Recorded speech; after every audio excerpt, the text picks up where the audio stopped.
যে ভাই ড্রোন উড়াচ্ছেন ওটা বেশি উড়ানোর দরকার নেই, মানুষ ওইটার দিকে থাকাই থাকে। হ্যাঁ, আপনি শেষের দিকে যখন আমার আলোচনা শেষের দিকে যাবেন তখন একবার পুরোটা নিয়ে নেবেন বাস।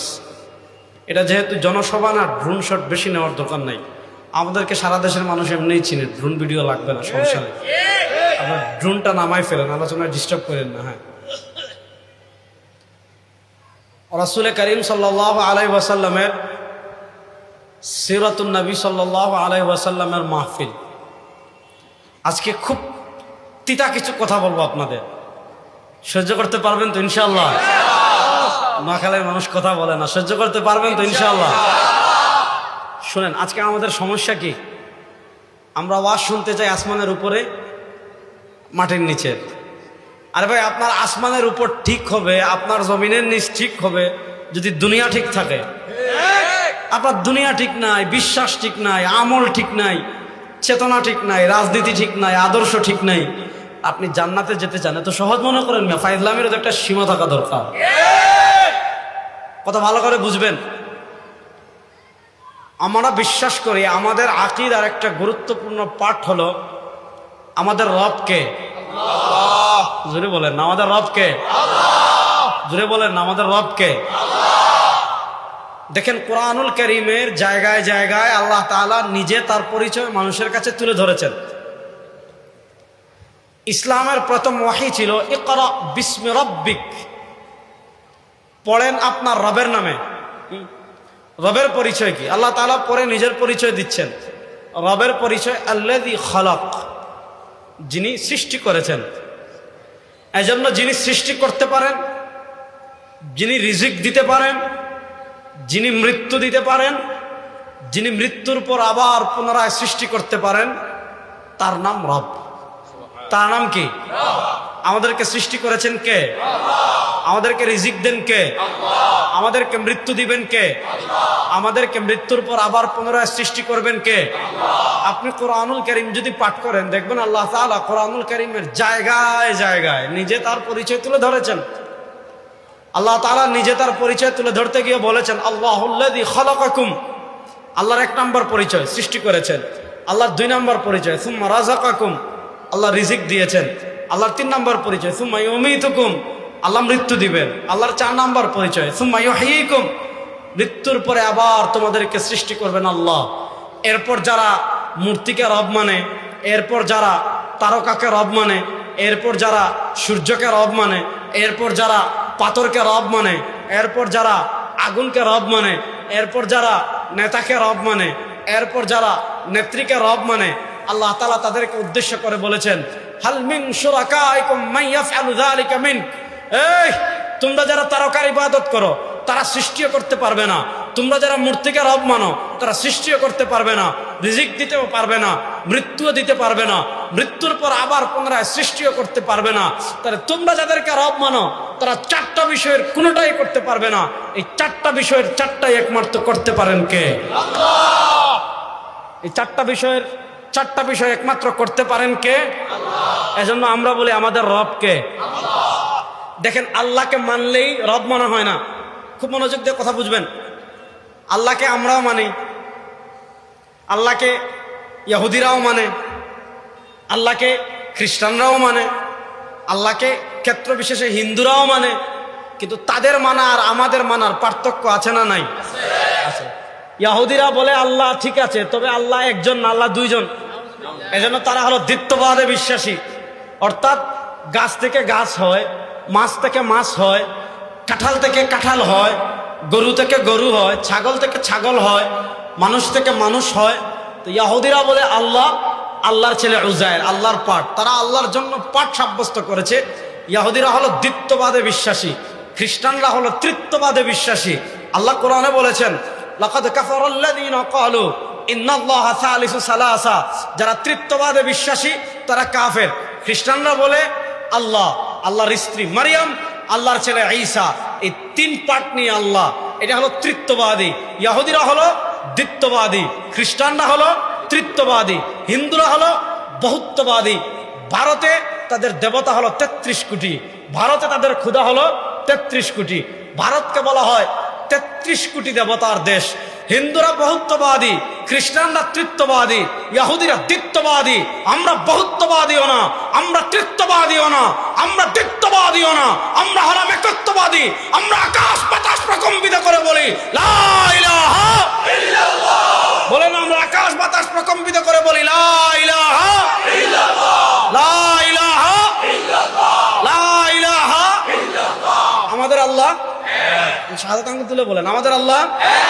জোরে বলেন আমাদের আল্লাহ এক। আমাদের আল্লাহ এক। আমাদের জাতীয় স্লোগান হলো লা ইলাহা ইল্লাল্লাহ, লা ইলাহা ইল্লাল্লাহ। আল্লাহ পবিত্র কোরআনে বলেছেন ওয়া মা আরসালনা মিন ক্বাবলিকা মির রাসূলিন ইল্লা নূহি ইলাইহি আন্নাহু লা ইলাহা ইল্লা আনা ফাবুদুন। আরে শোনো, আল্লাহ দুনিয়াতে যত নবী রাসূল পাঠিয়েছেন, কোন নবী ধর্মনিরপেক্ষতার স্লোগান শিখায় নাই, কোন নবী বাঙালি জাতীয়তাবাদের স্লোগান শিখায় নাই, কোন নবী গণতন্ত্রের স্লোগান শিখায় নাই, কোন নবী সমাজতন্ত্রের স্লোগান শিখায় নাই। আল্লাহ দুনিয়াতে যত নবী পাঠিয়েছেন, আল্লাহ দুনিয়াতে যত রাসূল পাঠিয়েছেন, আমাদেরকে এক স্লোগান শিখিয়েছেন। সেই স্লোগান হলো লা ইলাহা ইল্লাল্লাহ, আল্লাহু আকবার। সেই স্লোগান হলো কি লা ইলাহা ইল্লাল্লাহ। আমাদের নবী দুনিয়াতে এসে প্রথম কি বলেছেন? ইয়া আইয়ুহান নাস কুলু লা ইলাহা ইল্লাল্লাহ। আজকে আপনি ভারতের, আজকে আপনি ধর্মনিরপেক্ষতার স্লোগান দেন, আজকে আপনি সমাজতন্ত্রের স্লোগান দেন, আজকে আপনি মানুষের তন্ত্রমন্ত্রের স্লোগান দেন। স্পষ্ট ভাষায় বলি, কোন স্লোগান তোমাকে দুনিয়া আখিরাতে মুক্তি দিতে পারবে না। দুনিয়া আখিরাতে মুক্তি দিতে পারে স্লোগান একটা, লা ইলাহা ইল্লাল্লাহ। বলে না, দুনিয়া আখিরাতে স্লোগান মুক্তি দিতে পারে একটা, সেটা হলো কি লা ইলাহা ইল্লাল্লাহ। ইনশাআল্লাহ বাংলাদেশে আমাদের মিশন হলো লা ইলাহা ইল্লাল্লাহ স্লোগান শুধু খানকায় থাকবে না, লা ইলাহা ইল্লাল্লাহ স্লোগান শুধু মসজিদে থাকবে না, লা ইলাহা ইল্লাল্লাহ স্লোগান শুধু হালকায় জিকিরে থাকবে না।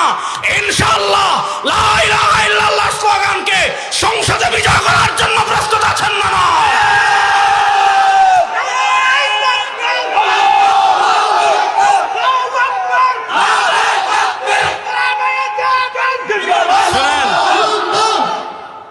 আমাদের নবী করিম সাল্লাল্লাহু আলাইহি ওয়াসাল্লাম মক্কা এসে কি বলেছিলেন? ইয়া আইয়ুহান নাস কুলু লা ইলাহা ইল্লাল্লাহ। তিনি কি নেতৃত্ব চাইছেন? না। ক্ষমতা চাইছেন? না। ভালো করে বুঝেন, নেতৃত্ব চেয়েছেন? না। ক্ষমতা চেয়েছেন? না। অর্থ চেয়েছেন? না। মন্ত্রিত্ব চেয়েছেন? না। তাহলে প্রশ্ন হলো, তিনি শুধু এতটুকু বললেন ইয়া আইয়ুহান নাস কুলু লা ইলাহা ইল্লাল্লাহ। ভাই মাইকটা বাজেন না। তাহলে প্রশ্ন হলো, পুরা আরবের মানুষ তার বিরুদ্ধে দাঁড়িয়ে গেল কেন? আবু জেহেল তখন রাষ্ট্র ক্ষমতায় ছিল, আবু জেহেল রাষ্ট্র ক্ষমতায় ছিল, উতবা রাষ্ট্র ক্ষমতায় ছিল, সাহেবা রাষ্ট্র ক্ষমতায় ছিল, মুগীরা রাষ্ট্র ক্ষমতায় ছিল, উমাইয়া। প্রশ্ন হলো, ছোট্ট একটা কথা বলেছেন, ভাই লা ইলাহা ইল্লাল্লাহটা পড়, ভাই তোর কাছে নেতৃত্বও চাই না, ক্ষমতাও চাই না, অর্থও চাই না। প্রশ্ন হলো, পুরা আরবের রাষ্ট্র ক্ষমতা তার বিরুদ্ধে দাঁড়িয়ে গেল কেন? কারণ বেঈমান মুশরিক নাস্তিকরা জানে, যেখানে লা ইলাহা ইল্লাল্লাহ বিজয়ী হয়ে যাবে, সেখানে তাগুতের শাসন চলবে না, সেখানে কোনো মানুষের আইন চলবে না, সেখানে কোনো তন্ত্রমন্ত্র চলবে না। যেখানে লা ইলাহা ইল্লাল্লাহ বিজয়ী হয়ে যাবে, সেখানে শাসন ক্ষমতা চলবে একমাত্র কার আইনে?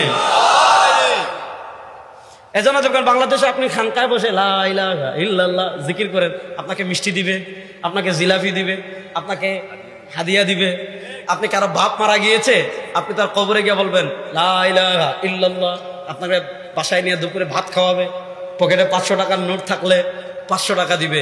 কিন্তু আপনি রাজপথে দাঁড়িয়ে বলেন ধর্ম নিরপেক্ষতার স্লোগান দেব না, ন্যাশনালিজমের স্লোগান দেব না। আপনি রাজপথে দাঁড়িয়ে যখন বলবেন তেরা মেরা রিশতা ক্যা, লা ইলাহা ইল্লাল্লাহ, সবাই দুই হাত তুলে বলেন তেরা মেরা রিশতা ক্যা, লা ইলাহা ইল্লাল্লাহ। আরে জুড়ে বলেন না রে ভাই, তেরা মেরা রিশতা ক্যা, লা ইলাহা ইল্লাল্লাহ, তেরা মেরা রিশতা ক্যা, লা ইলাহা ইল্লাল্লাহ। আপনি যখন এই লা ইলাহা ইল্লাল্লাহ খানকা থেকে রাজপথে নেবেন, বলবে এই যে জঙ্গি আইছে, তখন বলবে এই যে রাজাকার আসছে, তখন বলবে এই যে মৌলবাদ আসছে। বাংলাদেশে রাজাকার খেলা আর চলবে না, বাংলাদেশে মৌলবাদ খেলা আর চলবে না। একদল আমাদেরকে মৌলবাদ বলে ভারতে পালিয়ে গিয়েছে। মৌলবাদ খেলা বাংলাদেশে যারা বাবার তৈরি করতে চাইবেন, কোথায় পালাবেন? এখন থেকে প্রস্তুতি নেন।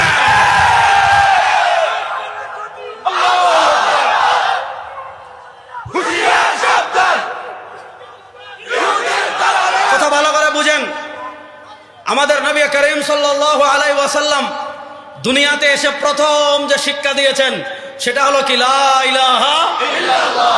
বলেন না লা ইলাহা ইল্লাল্লাহ। আমাদের রব একমাত্র আল্লাহ।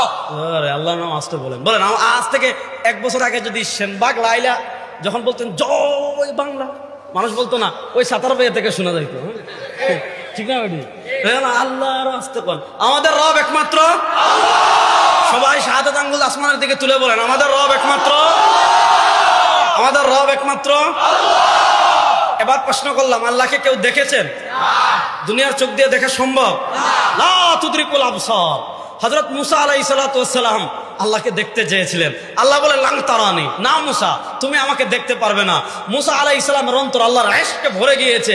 বলেন আল্লাহ না, একবার দেখতে চাই। আল্লাহ বলেন ঠিক আছে, ওই যে তুর পাহাড়ের দিকে থাকা, ফাইন ইস্তাকাররা মাকানাহু ফাসাওফা তারানি। তুর পাহাড়ের দিকে তাকানোর পর তুর পাহাড় যদি আপন জায়গায় স্থির থাকে তাহলে তুমি আমাকে দেখতে পারবা। হযরত মুসা আলাইহিস সালাম তুর পাহাড়ের দিকে তাকিয়েছেন, আল্লাহ তার অসংখ্য নূরের পর্দা থেকে একটা পর্দা সরিয়েছেন, পুরো তুর পাহাড়ে আগুন ধরে গিয়েছে। ওয়াহাররা মুসা সাইকা, হযরত মুসা আলাইহিস সালাম বেহুশ হয়ে মাটিতে পড়ে গিয়েছেন। দুনিয়ার চর্মচক্ষু দিয়ে আপনি আল্লাহকে দেখেছেন? না, বড় আস্তে বললেন। ইনশাআল্লাহ আমরা জান্নাতে একসাথে আল্লাহকে দেখবো ইনশাআল্লাহ। ইন্নাকুম সাতারাউনা রাব্বাকুম কামা তারাউনাল কমারা ফি লাইলাতিল বদর। পূর্ণিমার রাতে সারা দুনিয়ার মানুষ যেমন একসাথে চাঁদ দেখতে পারে, জান্নাতে সব মুমিনগণ একসাথে আল্লাহকে দেখবে ইনশাআল্লাহ। জান্নাতে আল্লাহকে দেখতে চান তো ইনশাআল্লাহ? জান্নাতে যেতে চান তো ইনশাআল্লাহ? এখন জান্নাতে যেতে হলে আল্লাহ যে আদর্শ দিয়েছেন, আল্লাহ যে ইসলাম দিয়েছেন, সেই ইসলামকে বাংলাদেশে বিজয় করার জন্য প্রস্তুত আছেন তো সবাই ইনশাআল্লাহ? আল্লাহকে 2 চোখ দিয়ে দেখেছেন? আল্লাহর কথা শুনেছেন? আল্লাহর কথা শুনতেন আপনি না? আল্লাহকে দেখেছেন? আল্লাহর কথা শুনেছেন? আল্লাহ আপনার পক্ষ থেকে জিবরাইল আসার কোনো সম্ভাবনা আছে? তাহলে প্রশ্ন হলো, আমি আল্লাহকে রব মানলাম, আমি আল্লাহকে রব মানার পর খাবারের ক্ষেত্রে আমার রবের হুকুম আমি মানতে চাই, পোশাকের ক্ষেত্রে আমার রবের হুকুম আমি মানতে চাই, হাঁটার ক্ষেত্রে আমার রবের হুকুম আমি মানতে চাই, রাজনীতির ক্ষেত্রে আমার রবের হুকুম আমি মানতে চাই, রাষ্ট্র পরিচালনার ক্ষেত্রে আমার রবের হুকুম আমি মানতে চাই, বিচার ব্যবস্থার ক্ষেত্রে আমার রবের হুকুম আমি মানতে চাই, সংবিধান লেখার ক্ষেত্রে আমার রবের হুকুম আমি মানতে চাই, সংসদ পরিচালনার ক্ষেত্রে আমার রবের হুকুম আমি মানতে চাই। প্রশ্ন হলো, আমার আল্লাহ তো খাবার খান না, আমার আল্লাহ তো পোশাক পরিধান করেন না, কারণ তিনি তো দেহ অঙ্গ প্রত্যঙ্গ থেকে পবিত্র। আমার আল্লাহ তো আমাদের মতো রাজনীতিও করেন না। তাহলে প্রশ্ন হলো, জীবনের সব ক্ষেত্রে আমি আল্লাহর আনুগত্য কেমনে করব? আপনি জীবনের সব ক্ষেত্রে আল্লাহর আনুগত্য কেমনে করবেন? আল্লাহর কোরআনকে জিজ্ঞাসা করেন। আল্লাহর কোরআন বলবে মাইয়ুতির রাসূল ফাকাদ আতা আল্লাহ। আল্লাহর কোরআন বলবে আতিউল্লাহ ওয়া আতিউর রাসূল। আল্লাহর কোরআন বলবে ফালা ওয়া রাব্বিকা লা ইউমিনুনা হাত্তা ইউহাক্কিমুকা ফীমা শাজারা বাইনাহুম সুম্মা লা ইয়াজিদু ফি আনফুসিহিম হারাজাম মিম্মা কাযাইতা ওয়া ইউসাল্লিমু তাসলিমা। খাবারের ক্ষেত্রে আল্লাহর আনুগত্য করতে চাও, দেখো তোমার খাবার মুস্তাফার খাবারের সাথে মিলে কিনা। পোশাকের ক্ষেত্রে তুমি আল্লাহর আনুগত্য করতে চাও, দেখো তোমার পোশাক মুস্তাফার পোশাকের সাথে মিলে কিনা। রাজনীতির ক্ষেত্রে তুমি আল্লাহর আনুগত্য করতে চাও, দেখো তোমার রাজনীতি মুস্তাফার রাজনীতির সাথে মিলে কিনা। রাষ্ট্র পরিচালনার ক্ষেত্রে তুমি আল্লাহ